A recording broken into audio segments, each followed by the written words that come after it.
I saw a president that was not fair. That's what I saw yesterday. And I'm going to be hard with the truth today. I'm not saying this because of us. I'm saying this because of our democracy.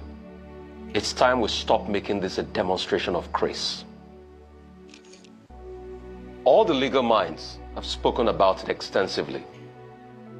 The last state of emergency had in this country, in fact, I think it was the National Assembly that called the attention of the president to that you don't need to suspend the governor. And it was kept in place. Most of the legal, analysis that have come out of Section 305 keeps faulting what the president has done. But you see, this case is peculiar because, please, you will humor me to think that this National Assembly will be able to call the president to order when they need to vote on it, when they need to get 2/3 on it. This rubber stamp National Assembly, this National Assembly that can't even investigate a case of sexual harassment, this National Assembly that is so high-handed in its own regard towards its own members. Is it this National Assembly? If you believe that this National Assembly will go ahead and make a strong footing and make a strong showing against President Tinubu, then you will be so gullible to think that osmosis is the name of a Turkish footballer. Not this National Assembly. Because they met yesterday with the president, the principal officers, before this was agreed. So it's a political ploy. Coming to the part of unfairness, I saw a lot of half-truths in the president's speech yesterday. Fubara has not made attempts to ensure that the Supreme Court ruling was implemented, but we saw when he went to the House, we saw the game the legislature in Rivers State had been playing.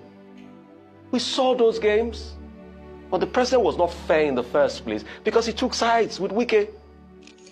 And that's why the likes of Atedo Peter started asking, is there anything more between President Tinubu and Wike this morning? He can't call a spade a spade. He can't call Wike to order. The same President Tinubu did not see where Wike was threatening the Ijaw ethnic nationality and say, what would they do? The same President Tinubu didn't see all of this. But anyway, what do I expect? It's under President Tinubu's watch that we had 2 speakers in Lagos. It's under President Tinubu's watch we had a disarray in Osun State House of Assembly. You've had political suicides everywhere. But in all of this, he heaped all of the blame on Fubara when we know the real actors in this matter. And like Ebon Adegboruwa was saying this morning, it was part of a grand ploy. Let's call a spade a spade. It was part of a grand ploy. The idea was to remove Fubara in the first place. So they had looked for ways. Why was it that all of a sudden, it was yesterday that they served the impeachment notice, that they wrote out the things Fubara had done, and then the president read out the state of emergency. And when you check the state of emergency speech, most of the things enunciated in the state of emergency speech were the things the lawmakers had enunciated in Rivers. So why did it happen all of a sudden? Fela sang a song many years ago. He called it Power Show. I open my eyes and I see for my country. Power Show.